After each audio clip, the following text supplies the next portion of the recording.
My husband died 7 years ago in a boating accident during a trip to the coast. But there, I saw a man identical to him, with a wife and children. When I followed him, I couldn't believe what I was seeing. There he was. It wasn't a mirage caused by the intense coastal sun. It wasn't a ghost created by my longing, nor a trick of my exhausted mind. That was my husband, the same man I had symbolically buried 7 years ago. The man I cried for every night until my tears dried up. He was less than 10 meters away from me, buying ice cream for 2 children. My heart stopped in my chest. The world around me went silent. The sound of the waves, the tourists' laughter, the music from the kiosks, everything vanished. Only he existed. He was smiling. That wide smile that showed a slightly crooked tooth at the corner. The same smile that made me say yes at the altar. I had to grab my friend's arm so I wouldn't collapse onto the hot sand. "Camila, what's wrong? You're pale. You look like you've seen a ghost," she said worriedly, gripping my arm tightly. I did. My voice failed. It came out as a hoarse whisper. "That man in the blue shirt." My friend looked in the direction I pointed. He was wiping a little boy's mouth with a napkin, with a paternal care I had never seen because we never had time to have children. "What about him?" she asked, confused. "It's Pedro. He's my husband." She looked at me with pity, that look I had received from everyone over the last 7 years. The look that said, poor thing, she never got over it. "Camila dear, Pedro is gone. The boating accident was a long time ago. I know this trip is meant to cheer you up, but look at the scar on his chin." I almost screamed, interrupting her words of comfort. "Look now." He turned his face. There's a small white scar shaped like a half moon. He fell off a bicycle when he was 10 years old. It's him. I didn't wait for her to respond. My legs took on a life of their own, and I started walking toward him. I needed to see him up close. I needed to touch him to be sure I wasn't losing my mind. 7 years of mourning. 7 years wearing black. 7 years keeping his shirts in the closet because they still smelled like him. All of this ran through my mind as I got closer. He looked up. Our eyes met. I stopped, waiting for recognition, waiting for him to shout my name, to run to me, to cry, to explain what had happened. I expected anything except what happened. He looked me in the eyes with those deep brown eyes I knew so well, and there was nothing. No spark of recognition, no surprise.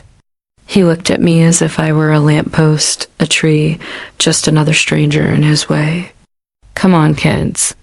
Mommy is waiting in the car," he said, with the same deep voice that once whispered promises of eternal love in my ear. He took the children by the hand and walked past me. His shoulder brushed against mine. I smelled his cologne. It wasn't the one he used to wear. It was something more expensive, imported, but beneath the fragrance, the scent of his skin was the same. I stood frozen, trembling from head to toe.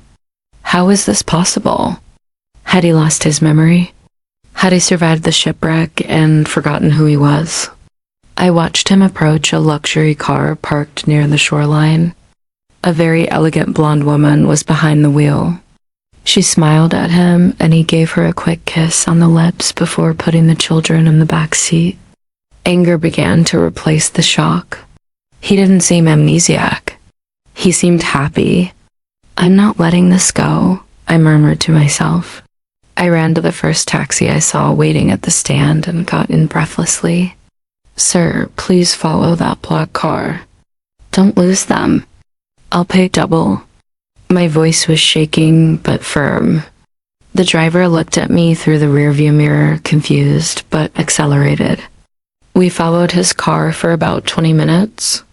We left the tourist area and entered an upscale neighborhood, full of gated communities and mansions I could never afford on my teacher's salary.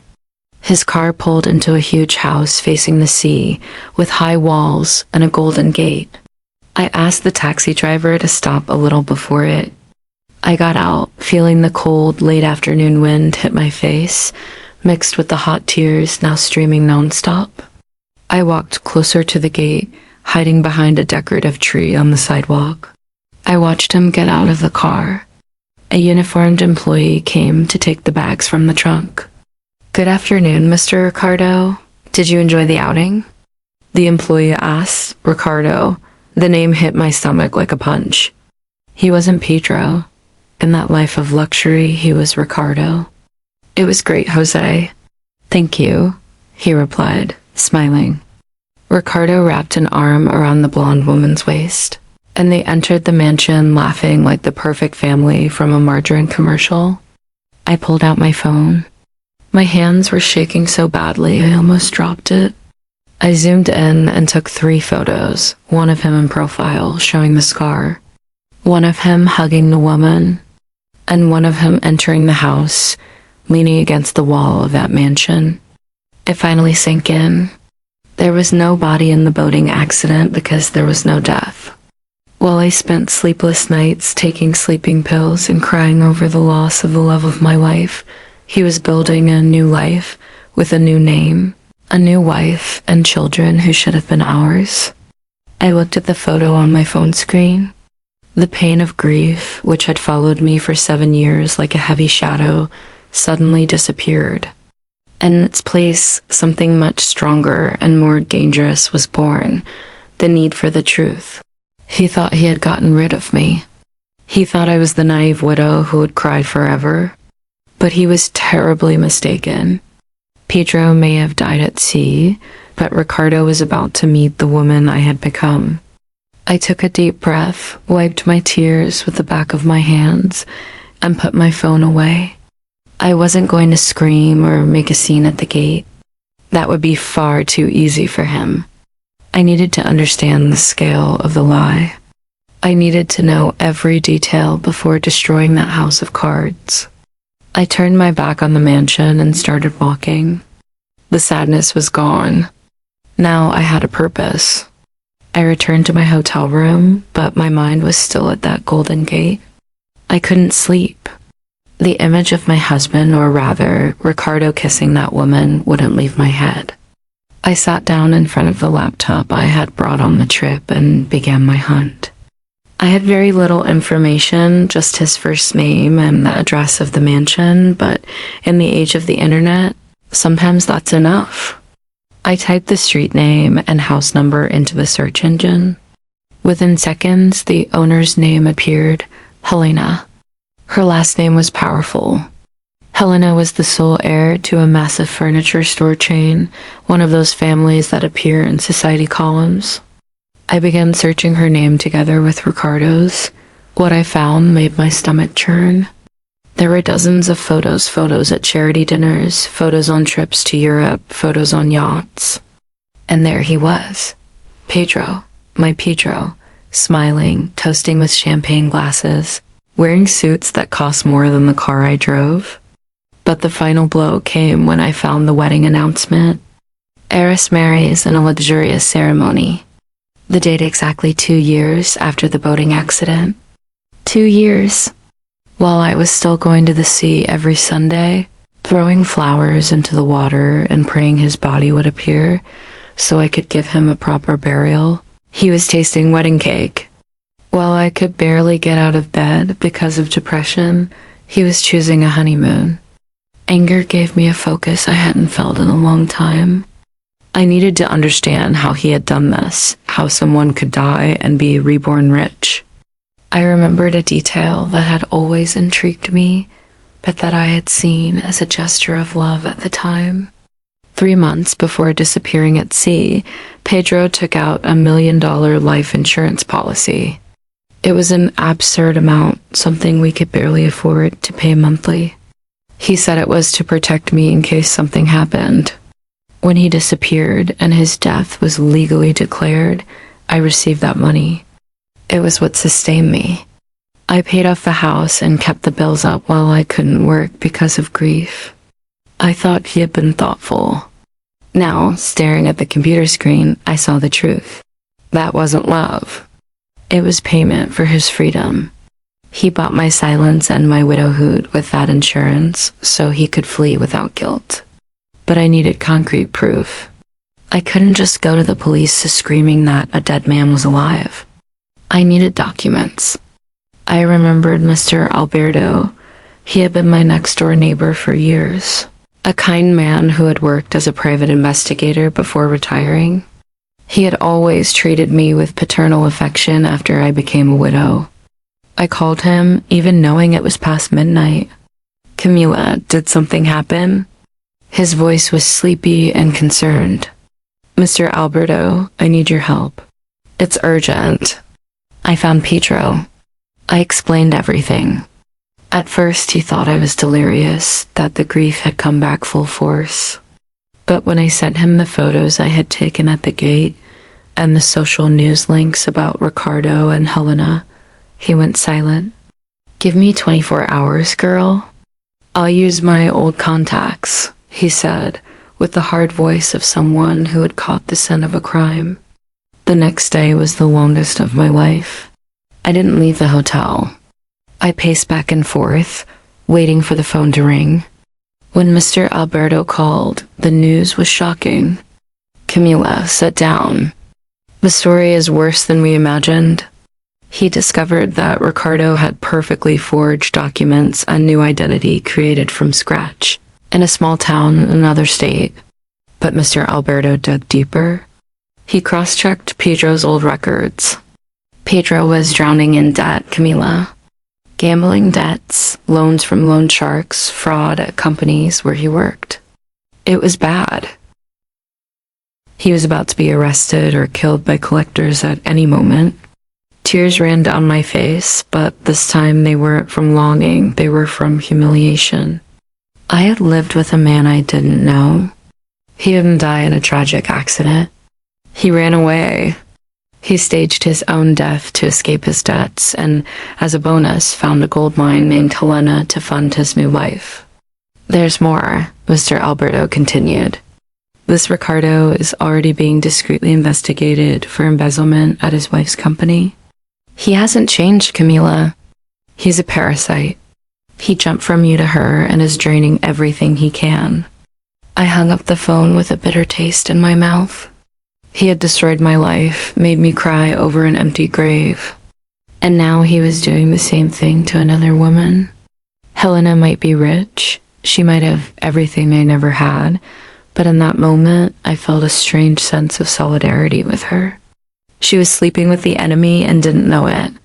She was the next victim. I looked at myself in the mirror of the room. The sad, faded woman from yesterday no longer existed. I wiped my face and started packing, but not to leave. I was going to change hotels. I needed to stay. I had the truth in my hands. I had the documents Mr. Alberto had emailed me, the fake tax ID, Pedro's old debts, proof that the fingerprints matched. Pedro thought he had committed the perfect crime. He thought the insurance money had bought my peace. But he forgot one thing. Money runs out, but the resentment of a betrayed woman lasts forever.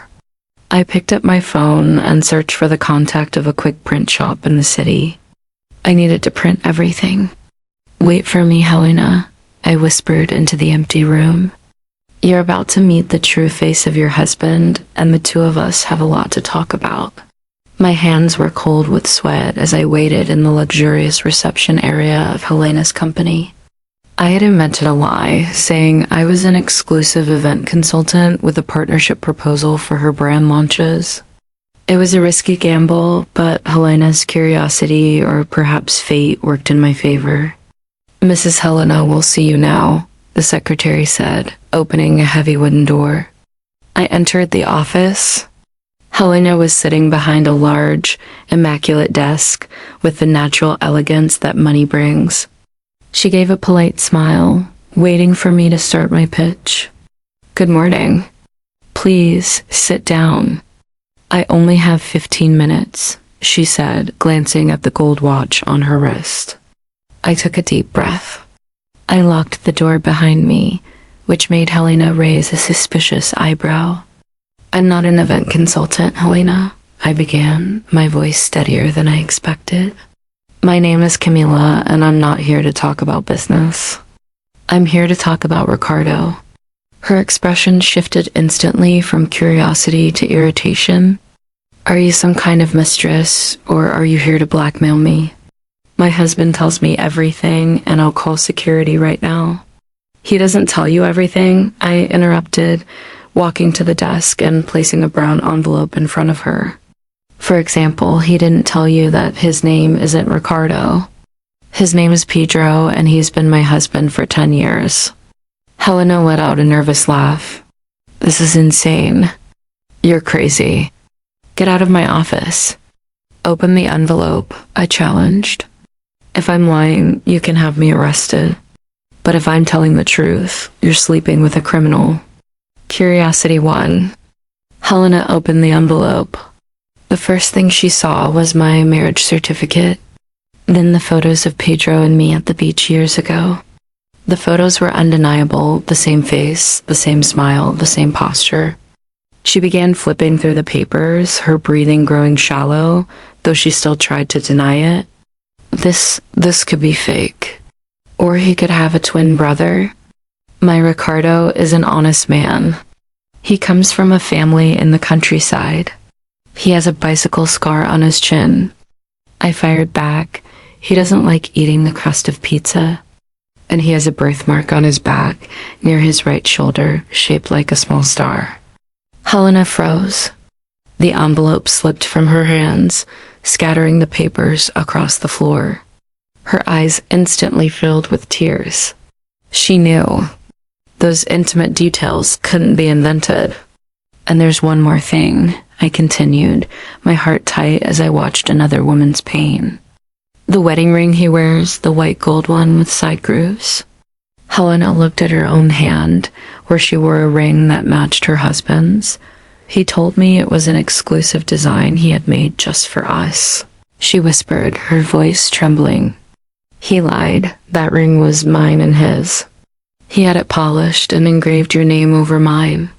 If you look inside his ring with a magnifying glass, you'll still see the original date of my wedding very faint because the gold was thick and he didn't want to spend the money to melt it down completely. That was the final blow. Helena collapsed into her chair, burying her face in her hands. Her sobbing was the sound of a world falling apart. I walked around the desk and, forgetting all the anger I had felt when I first saw her, placed my hand on her shoulder. In that moment, we weren't rivals. We were two victims of the same cruel man. We sat in silence for a while until she lifted her head. Her makeup was smeared, but her eyes had changed. The sadness was giving way to something cold and hard. He lied about everything?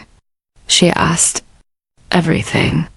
His name, his family, his past. He faked his own death to escape his debts and left me in emotional ruin so he could come after your money. Helena wiped her face with a tissue and stood up. Her executive posture returned. No one makes a fool of me, Camila. No one. What are you going to do? I asked. I was going to throw him out today, but that would be too little, she said, her eyes blazing. If he wants to play games, let's see who plays better. That afternoon, we made a plan. I gave her a disposable phone I had bought so we could communicate without the risk of him tracking us. Helena needed to act normally. That was the hardest part. When night fell, I received her first message. I'm home. He just arrived, kissed me, and said he loves me. I feel like vomiting, but I smiled. Helena was brilliant. While Ricardo was showering, thinking he was the king of the world, she managed to get the password to his personal laptop, which he arrogantly kept written down in a notebook app on his unlocked phone while it was charging. The second message came in the early morning and confirmed what Mr. Alberto had suspected. Camila, he's not just living off me, he's stealing from the company. I found transfers to offshore accounts. He's been draining my family's assets month by month. He was planning to run away again. I read the message in the darkness of my hotel room and felt the certainty hit me. He was going to do to her exactly what he had done to me, only on $1 million scale. He was going to leave her bankrupt and alone. I replied, save everything. Copy every file. Tomorrow his fairy tale turns into a horror movie. I knew the hardest part was still ahead. Helena would have to look him in the eyes at breakfast, pour his coffee, and pretend he was the love of her life, knowing he was a monster. But I trusted her. The pain of betrayal is the most powerful fuel there is, and both of our tanks were full. The disposable phone vibrated in my pocket with a single message. Come now. Dinner is served. It was the signal. I took a deep breath, adjusted my dress, and looked at my reflection in the mirror of the rental car. I no longer saw the grieving widow from 7 years ago. I saw a woman ready to close the most painful chapter of her life. I drove to the mansion, parked a little distance away, and walked up to the Golden Gate. My heart was pounding, but it wasn't fear, it was adrenaline. I rang the doorbell. Later, according to what Helena told me, the scene inside was worthy of a movie she had prepared. His favorite dessert, rather Ricardo's favorite dish, they were in the living room drinking wine. Helena said to him, love, I invited someone very special to join us for dessert. Someone from your past whom you need to face so we can close an important deal. Greedy as always, he assumed it was some wealthy investor. When the doorbell rang, he stood up, straightened his expensive suit, and went to answer with a salesman's smile that had deceived so many people. The door opened. His smile died instantly. His face turned white, as pale as paper. The wine glass slipped from his fingers and shattered on the floor, spilling red liquid across the white marble bed. He didn't even blink. Hello, my love, I said calmly, a calm. I didn't even know I possessed you. Have no idea how much I've missed you all these years, Camilla, he stammered, stepping back as if I were a ghost. But Yahoo, you thought I would cry forever, Pietro, I said, stepping inside, walking right over the broken glass. Did you think the insurance money would buy my eternal silence? He looked desperately over his shoulder, searching for Helena, trying to keep up the farce. Helena, love, I don't know who this crazy woman is. She must be a stalker, some obsessed fan. Call the police. I've never seen this woman in my life. That was when Helena stepped out of the shadows of the dining room. She wasn't frightened. She was holding a thick black folder in her hands. I already called the police, Pedro, Helena said coldly. But not for her, Pedro, Ricardo looked from one of us to the other, unable to understand how his two worlds were colliding. What are you talking about, Helena? I'm your husband. I'm Ricardo. You're Pietro? Helena replied. She threw the folder onto the coffee table. Photos, bank statements, and copies of forged documents spilled out. And you didn't just lie about your name. You stole $3 million from my company. I saw the transfers to the Cayman Islands, Pietro. I saw everything. He tried to run, a cowardly instinct. He spun toward the back door, but it was too late. The sirens already audible, and the distanza grew louder. 2 detectives and the chief, contacted by Mr. Alberto and Helena's lawyers, entered through the front door. I have left open Pedro Sequeira, also known as Ricardo Mendez. You are under arrest for identity fraud, embezzlement, and financial fraud, the chief announced. Watching him being handcuffed was pathetic. The arrogant man who thought he was smarter than everyone else started to cry. He dropped to his knees in front of Helena, begging, Helena, please, I did this for us. I love you. Don't let them take me. Helena looked at him with deep disgust. You never loved anyone but yourself. Take him away. When the door closed and the police car drove off, taking the ghost that had haunted my life with it. Silence filled the mansion. Helena and I looked at each other. We didn't need many words. She walked up to me and hugged me tight and sincere. 2 women who had been deceived, but who together had taken back control. Thank you, Camila, she whispered. You saved me from losing everything, I replied, and you helped me set myself free. Months later, I returned to that same beach, but this time I wasn't searching for ghosts. Pedro was convicted. The evidence was undeniable. He would spend many years in prison, and both Helena and I were able to annul any legal ties to him. He went back to being no one. I walked to the water's edge, holding a bouquet of white flowers.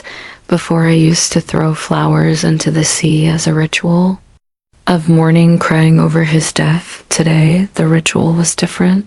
I tossed the flowers into the waves and watched the ocean carry them away. "Goodbye, Pedro," I said to the wind. It wasn't a goodbye of sadness. It was a farewell to the naive woman I once was, a farewell to the pain, the bitterness, and the 7 lost years. I felt a hand on my shoulder. I turned, and Helena was there smiling behind her sunglasses. We had become close friends, bonded by a wild story. No one would believe if it weren't true. "Shall we go?" she asked. "Lunch is waiting, and we're celebrating what I asked, smiling. "Real life," she said. Without lies, I turned my back to the sea and walked with her along the sand.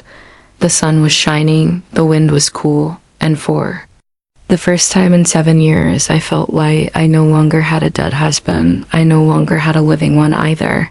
I had myself in. That was everything I needed.